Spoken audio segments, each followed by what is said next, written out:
Okay, so what I'm really introducing you to is the studio at West Hill, a concept that we came up with following our last annual meeting to talk about something that we could do that was a little different from church.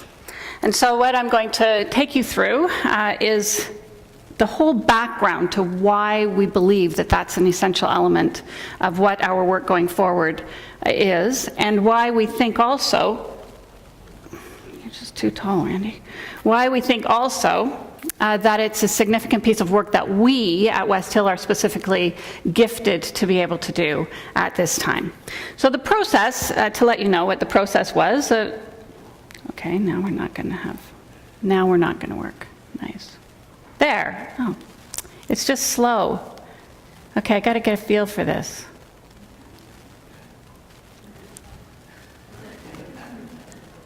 One, two, there. Okay, October 2012, the board met and we talked about a vision of what the congregation might do, not in the coming year, but a vision that would take us 10 years into the future, that would help us plan where it was we wanted to go by setting before us the idea of what that might look like. Following that, a strategic plan was put together by a small group that came back to the board with that strategic plan in January of 2013 and took it to the congregation. The congregation approved that plan at that meeting, and a small group then went into a marketing session. The marketing session was led by Bill Bishop, who has a company called The Big Idea, and what he does is he gets together with entrepreneurial groups and helps them come up with an idea that is significantly needed in community, something that the community doesn't currently have and that you are particularly gifted and can strategically place yourself to offer. So we had that marketing session in February 2013, shortly after the annual meeting. And then after that, we went into a series of meetings and more meetings, because we'd come up with an idea at that marketing session that sounded really doable and very exciting. And although, as Bill said to us, what you've really got now is the car. You can put whatever kind of steering wheel and upholstery and paint job and engine in it that you want, but you've come up with the idea, which is the car. And that's what we did in those meetings. We designed the interior, we came up with a really awesome set of headlights, whatever. But we really honed that idea and made it something that we thought, hey, Linda, back from New Zealand, and thought that would be something that we could do, that we were particularly gifted to be able to do, and that the world needs, and that over the course of the next 10 years, we would be able to bring into fruition. We put together a grant application based on the work that we had done, which hit the desks of the executive of Toronto Southeast Presbytery in October of 2013. The process that the executive takes at that point in time is to recognize whether or not the application fits the criteria for a fund that is called that is held by the Presbyteries of Toronto Conference Corporation. And we put an application into that group for about $150,000. And that application has been sitting there. A group is being collected together to review it, and we're hoping that we'll hear something back from that in the next little while. We also went into a grant writing process for other funding organizations in the country. One that we have specifically written a grant for is the J.W. McConnell Foundation, their social innovation grant. And so we have put in an application, or we will put in an application for about $150,000 for that funding body as well. So those are the things that we've done since October 2012 and since the last annual meeting to bring you up to speed. I'm going to now take you on a bit of an environmental scan to see sort of what is it that's out there that we need to address or that we can address? What are the systems that we're up against? What are the resources that we have? What's going on out there that might help us? And I'm going to talk to you about this in the sense of the global, in terms of just like the blanket sort of experience that we're in this time in the world. And I'm going to bring some perspective that comes from the world, the Alliance of Reformed Churches, and from the United Church of Canada to speak about that. I'm going to talk about the communal realities, and in that I'm talking about around us in Scarborough. What is this particular neighborhood looking like, and what is it in need of? And then I'm going to talk about the scan of the religious world and what's happening in religion, and specifically in Christianity, Protestant Christianity at this time, and how we affect that. Now, the word that's going to come up here is not the word global. It's the word empire.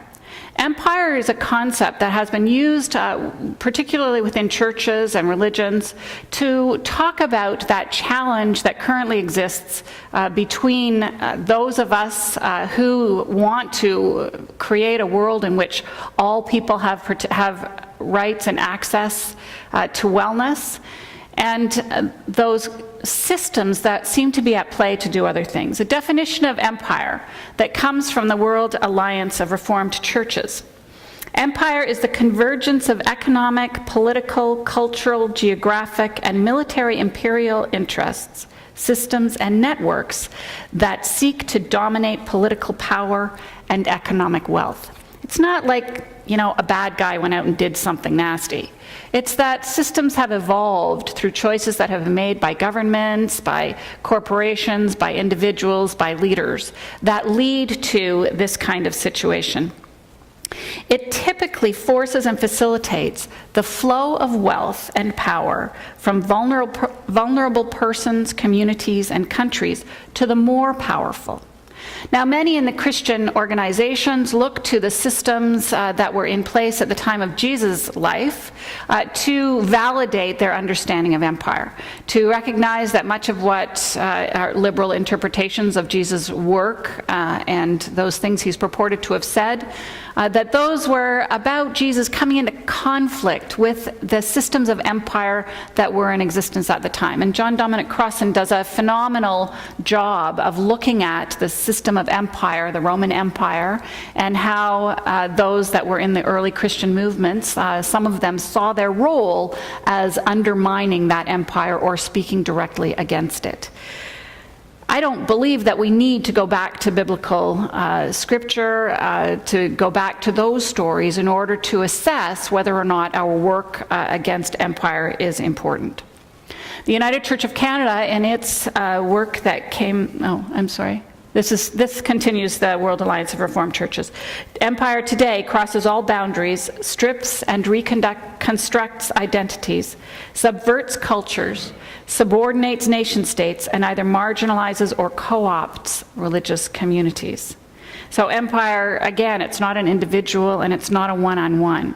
It affects individuals incredibly, but it's because they are caught in these enormous systems. The United Church of Canada, as I was saying, the United Church of Canada looked at the concept of empire and delivered a report in 2007 called Living Faithfully in the Midst of Empire. And this quote is from that document. All subjects of empire are indoctrinated by falsehoods, distortions, and misrepresentations that give rise to overt and covert forms of violent power over ourselves, others, and the planet. So some of the elements of empire that I draw from this are that there are, in the world, as we are seeing now, growing inequities in wealth distribution, disenchantment with the original promise of a global economy, imminent, if not existing, climate disaster. So that's just a broad overview of some of the situation that we could identify in the world that would give us opportunity or challenge us to find opportunity to speak to that. I'm now going to go to the demographics of our community, and here we're talking about Scarborough. The statistics around this are legion. There are statistics all over the place, so I'm just being fairly general initially. Scarborough is the fastest changing neighborhood in the city of Toronto. It shifts in population and in demographics take place over very short periods of time compared to the more stable communities in the rest of the city. It is the most diverse neighborhood in the city as well. It has the most recent immigrants. It has the highest poverty levels, and it has possibly the most vulnerable social networks. within Scarborough, and if you see a slash like that, the first number is the percentage around Scarborough. The other number is the percentage in the city of Toronto. So Scarborough has 67% visible minorities, whereas in the rest of Toronto it's only about 40%. Another number has shown that Toronto is rising a little bit, and that in a very short time the entire population of Toronto will have a majority of visible minorities rather than Caucasians. 57%, and this number is from 2006, so it could be a bit old, but 57% of those who are visible minorities in Scarborough were actually born elsewhere than Canada. And in the number in 2006, between 2001 and 2006, in that 5 years, 1 in 8 had come in that previous 5 years. So that was a significant number. Between 2001 and 2006, population growth in the rest of Toronto was 0.8%, but in Scarborough it was 2.4%. Again, that rapid increase in change, that rapid growth in population. And while the population growth between 1981 and 2001, the population growth was 31%. The poverty growth in Scarborough was 137%. In the studies, the reports that have come out, that Toronto has 3 cities in it based on economic need. Scarborough has a very high number of those that live in that third city, which is 20 to 40% or below the standard, the main, what's it called? The average, not the poverty line, just the average income. So they're 20 to 40% below the average income. Crime, however, in Scarborough and in Toronto and indeed in Canada, despite what it is that Stephen Harper continues to try to tell us, crime in Canada is on the decrease and has been going down in Scarborough. Remarkably, the amount of crime is in the city of Scarborough is statistically lower than any other place in the city. This is actually one of the safest places for you to live, this side of Victoria Park.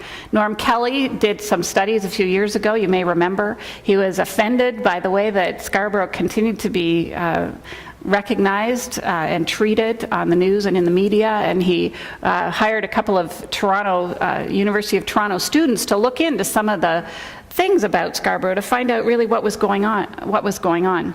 Because he recognized that fear was on the rise in Scarborough, that people in Scarborough, because they were continually being hit with these statistics that named them as this pool of poverty and mixed with crime, that people were getting more and more fearful and more isolated.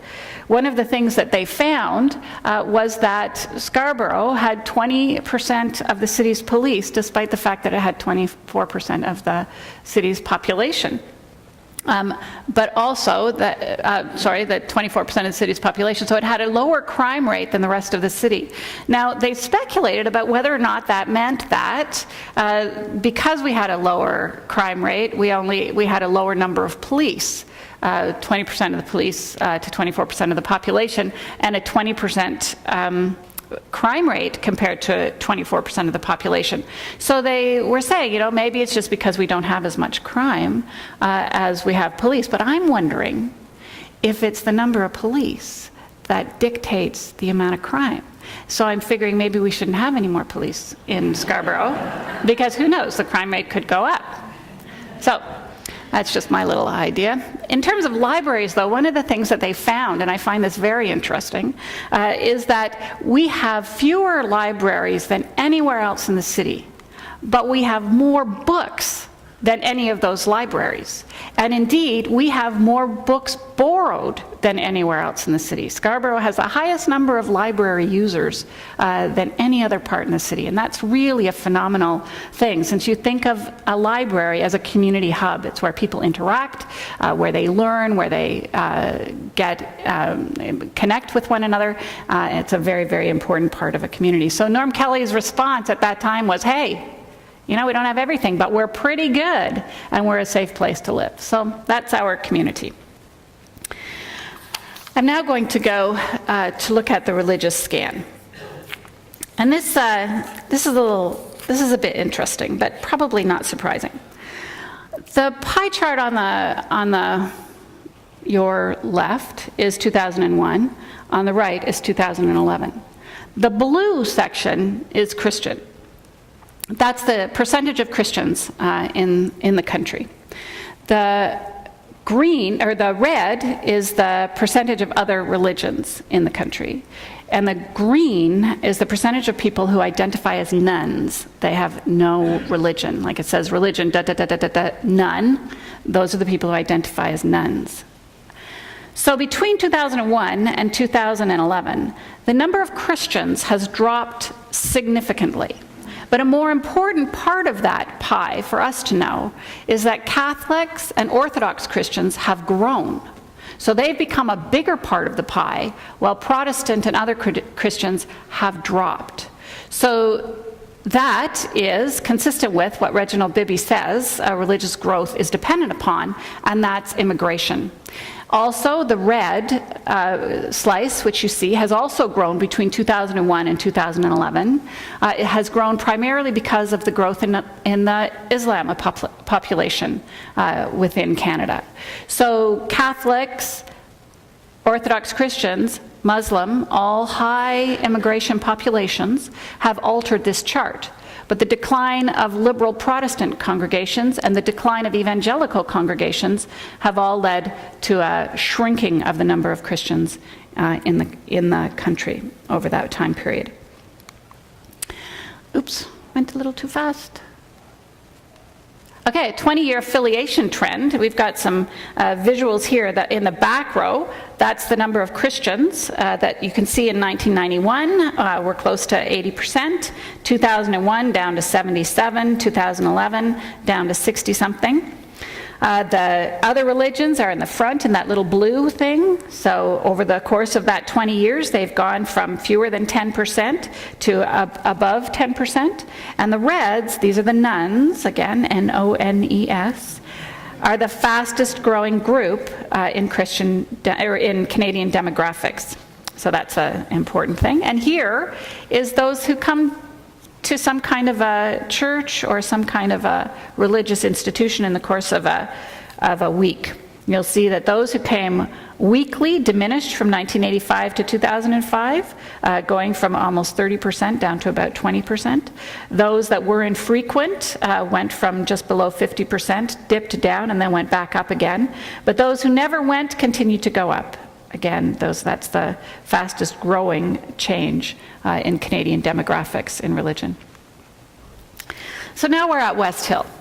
And what West Hill, this is the study about what West Hill has to offer, what West Hill can do given that kind of an environmental scan of the global and the community situation and the religious situation.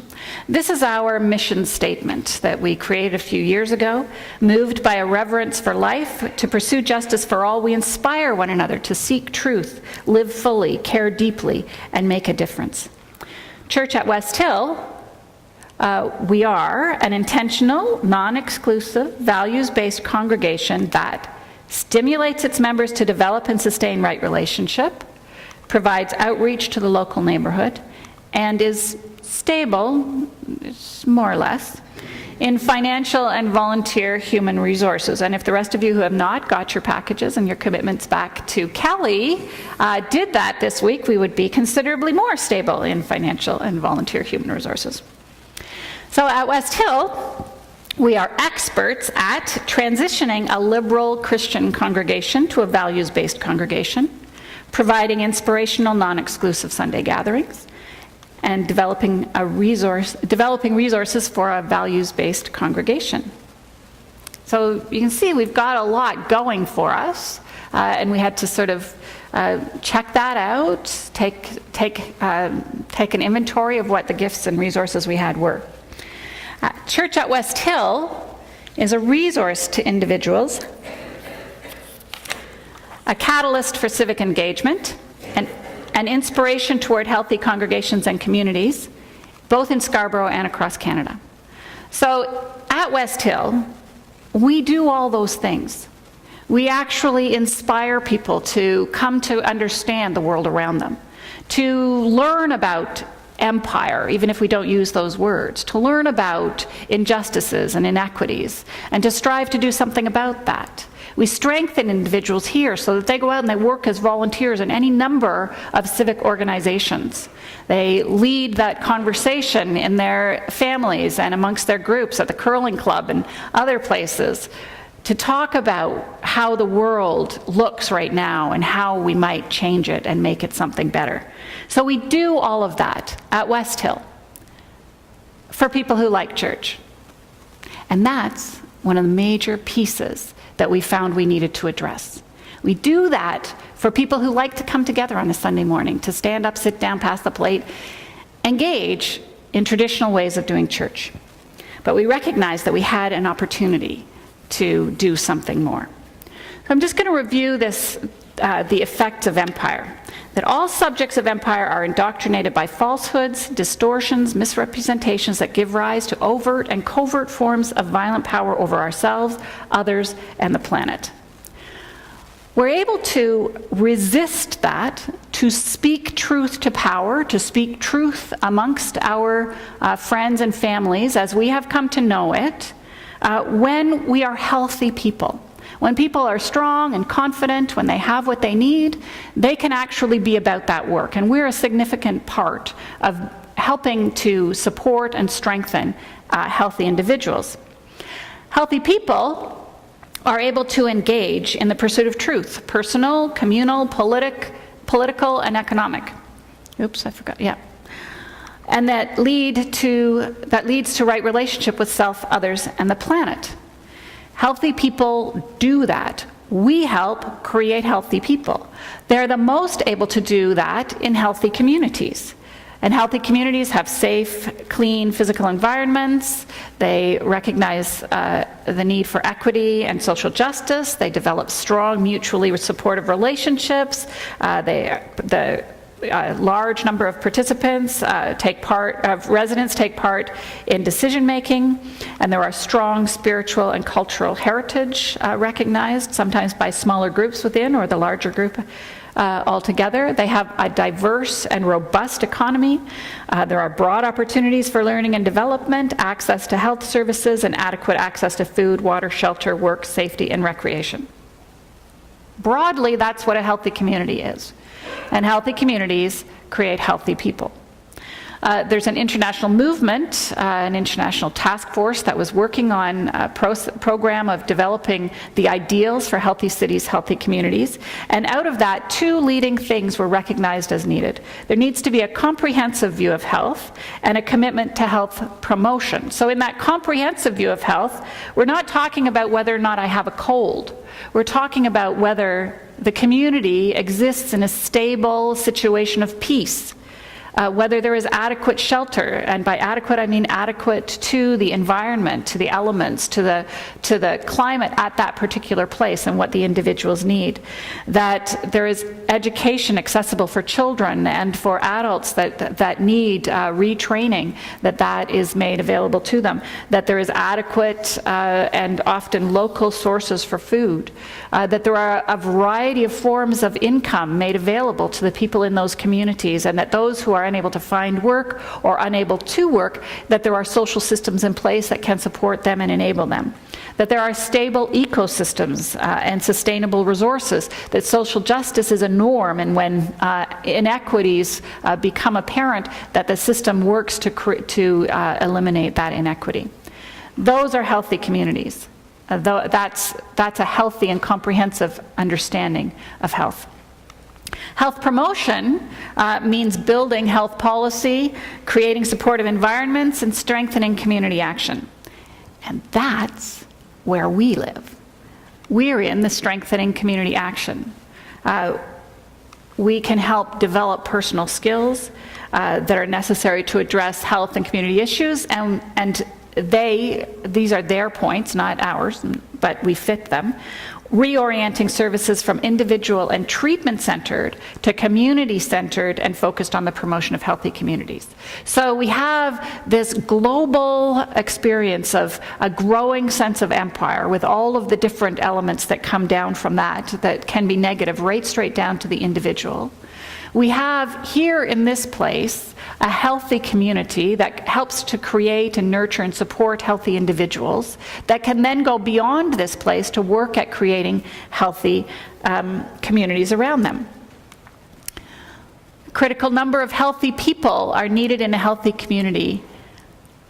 They need to be able to establish connection, to live with cooperation, and to create what I call a dynamic stability. In other words, there needs to be stability in the community, but it can't be a hard stability that cannot shift and change with the needs of the people as those needs shift and change. Healthy communities have a critical number of members and leaders who recognize, understand, and resist empire. Okay, I'm going back to our mission statement. Our mission statement is really about that work. The use of the word empire doesn't happen here a whole lot. But what we're doing, we're moved by a reverence for life. We're immediately taken out of the equation that pushes us toward the accumulation of wealth, because we have a reverence for life, not just wealth. That we want to pursue justice for everyone, not just for ourselves. That we inspire one another. Our role is to inspire, not motivate, not make somebody do something, but inspire people to seek truth, to live fully, to care deeply, and to make a difference for people who like church. Because we, and I mean religion as a whole, and I mean not necessarily religion actually, I mean liberal communities of faith that have upheld this tradition of working against the forces of empire. Because we are falling behind, healthy communities are falling behind. I am convinced, although I don't have the time to do a doctorate to prove it, but I am convinced that the decline of mainline liberal congregations adds to the decline of civic participation and healthy communities in our nation, perhaps in North America. I think that's a significant and important thing. And so, we need the studio at West Hill and a program that we call Living Right Relationship. The purpose of the studio at West Hill will be to create and nurture healthy communities. That's what we see is the most important thing to do. It's not, as communities of faith have often been, about looking at personal salvation. It's not as a new evolution of newer understandings of religion or spirituality treks have us on. It's not about one's coming to know oneself more deeply. All of that can happen, but it happens within community. So our purpose is to create and nurture healthy communities by nurturing and supporting healthy individuals. So it's a two-piece project that we're about. And it's for people who don't like church. So it's perfect. Many of you will love this program too. It's not just for people who don't like church, but it reaches a whole new population in the community.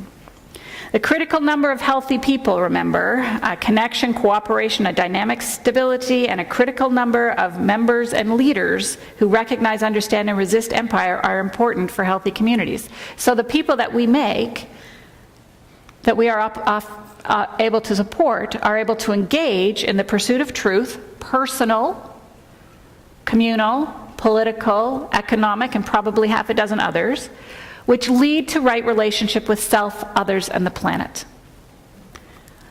And we will teach and model how to engage in the pursuit of truth, personal, communal, political, economic, and whatever other ways we possibly can, in order to develop and strengthen right relationship with self, others, and the planet, and so create healthy communities. Now I'm going to show you a graph, and I don't want you to get upset that you can't read it, because I'm going to sort of tell you a little bit about it. But one of the reasons that I'm just telling you a little bit about it and I'm showing you a graph that you can't possibly read is because of this dynamic part of the dynamic stability. This is a program in flux. We've put in grant applications based on being able to offer this kind of a program, but we know that when we do that, the conversation will ensue. And those who want to offer us the money will want to help us find a good and better and solid way to do this. So this is a model that we created on the back, on one of the tablecloths. I know you guys noticed there was a tablecloth missing. Well, we wrote all over it with marker one day, and we came up with this plan, Kelly and I. So, and the board and those who are working on this project got into it. It got creative, and this is how it's ended up. See? You can't see that. But I'm going to tell you a little bit about this, and then I'm going to tell you about another significant aspect of it that didn't even make it onto the chart. In the program Living Right Relationship, which comes under this thing called the studio at West Hill, there are a number of ways that we engage people in the process of strengthening their own health. And that's health in a comprehensive sense of the word. The first thing that happens, that little circle off to the side, the little orangey colored circle, is someone comes into contact with some marketing materials, or someone invites them to come to a session at the studio in which they will, in that first green box, they will participate in a starter session that looks at relationship and helps us understand what right relationship means. What does it mean to be in right relationship with someone? I mean, does it mean, doing everything that they want so you never fight? What does it mean to be in right relationship with yourself? We're not going to talk about that at length. We're just going to talk about what it means to be in right relationship. One of the most important aspects of human life is that we are in relationship. How many of you have taken courses on how to be in relationship? We just assume everyone knows. Okay, there's one in the back room. There's always one. But we assume we know what it means. And we don't necessarily know what it means. We've got stuff handed down to us from our parents and from authorities in our life, and we've learned, in relationship with a variety of different people, and we come to understand what relationship is a bit, but we can always learn a little bit more. So just the concept of relationship is something that we speak about in this starter session. Following that, there's a little oval there. This program would allow you to, once you've done that, and you've got this idea of relationship, and you know that the next thing coming down the pipe is the self, others, the planet, and the future. These are the 4 different components of the program. You could actually meet with a coach to help you identify where you want it to go. Our hope is you're going to want to do all 4 of them because they're going to be so compelling, but you might want to just do one. You might want to just do others, your relationship with other people. You might want to do the future if you think you've got everything, straightened out in your relationship with yourself and other people and the world around you. You may choose just one, but the point is there are 4 different modules available, each of them starting with that green rectangle, which is the starter session at which you learn about relationship with that particular thing. The top one is relationship with self. The second one is the relationship with others. The third one is relationship with the planet. And the 4th one is relationship with the future, what I call big future.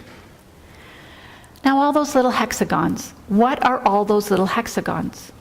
Well, once you've finished the module about relationship with self, others, and the planet and the future, the reality is that this community, and I mean Scarborough, our area around us, is overflowing with people who know stuff about stuff. They know about interpersonal relationships. They know about the Great Lakes waterways. They know about future projections of climate or economics. They know these things. And so the important aspect of the program is that we will be in partnerships. Each of those little hexagons is a different course that would be provided and facilitated, stamped with the Living Right Relationship logo, whatever it ends up looking like, that's taught by someone in the community, taught by someone who knows something about relationship with yourself, relationship with others, relationship with the planet, or relationship with the future. And so the partnerships that some of which we've thought about already, will be with the Scarborough Centre for Healthy Communities, the East Scarborough Storefront, Centennial College, University of Toronto Scarborough, City of Toronto Recreation Department, the Toronto District School Board, the Toronto Public Libraries, Scarborough Boys and Girls Club, Scarborough Theatre Guild, the Amadeus Choir, the Art Guild of Scarborough, the Toronto Police, the Native Canadian Centres, local professionals, local wellness providers, local entrepreneurs, local charitable organizations like Habitat, Girl Guides, Boy Scouts, a variety of different people. The idea is that the sky's the limit in terms of what we can offer as we seek right relationship with ourselves, others, the planet, and the future, and what it is that we have through a coordinated effort to offer to the community around us. One of the significant parts of the project that doesn't show up on the graph because we hadn't figured out how to stick it in there is a part called synthesis. Because there's nothing worse than learning a bunch of information, a bunch of practices, and not being able to work it into your life, massage it into how you live in a way that's significant enough that it's actually going to make a change. That forming of a habit around how you speak to someone, how you look at yourself in the mirror in the morning, how you choose to spend your money, the forming of those habits, there's argument about how long it takes to do it, but they only happen if you massage a new behavior into the behavior that you already have. And so the program has two sets of synthesis elements within it. One is a small group set, which would put everyone who entered that program into a small group with other people to set goals, to be accountable, to share in social interactions so that you all know that you're all on some kind of a journey and you hold one another tenderly as a result of that. And then in larger synthesis events, which bring the whole community together and might look like a Sunday morning service, might look like some kind of a recital, might look like a lecture, might look like a deeply moving, integrating ritual. So these two kinds of synthesis events, one in a small group setting, one in a large communal setting, those will integrate the things that we saw on that larger group so that you're never alone and you're never isolated. You're always bringing it back to other people, and you're always massaging it into your lifestyle. This next graph is about interest, who we think might be interested. You saw the graphs that showed that, liberal Christianity is just dwindling incredibly, and that the number of nuns who don't identify with any particular religion is growing. Our non-exclusive community gathering on Sundays is open to any of those people if they like church. But those who aren't interested in church probably wouldn't make their way there. The red and the green in this, the blues are the ones who are already attending. This side it's adults, that side it's teenagers. And you can see adults have a lot of sway over teenagers that come to church, but then once they become adults, woo, there's a big drop-off. We're all familiar with that drop-off. But the numbers of people who are interested, if church was interesting, if it had something to give them that was something that would inspire them, make sense, have something to do with their week to come, those greens, the number of people who would find a way to come is that green box. And both in adults and in teenagers, it's a significant box. That's our market. But our market could actually be that entire red and green shaft, because what they're talking about is whether or not they'd like to go to church. And we're now thinking that maybe the reds would like to go to the studio. So the church at West Hill and the studio at West Hill, those two things operating from this place, West Hill, and creating a template that other progressive religious or non-religious organizations could put into place in communities across the country to create healthy individuals, to nurture and support healthy individuals so that they can create and nurture healthy communities. That's the work that we've been talking about.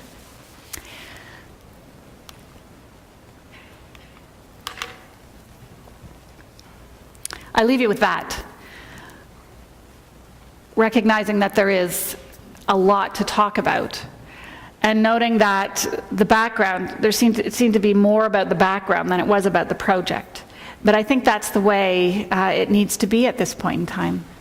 Each one of us knows where our own personal lives come up against that thing called empire. Our own personal lives rub up against hostility in the world. People getting angrier and more upset. In the police statistics, the only crime rates that went up were sexual assault and robberies in this area. All the rest of them went down.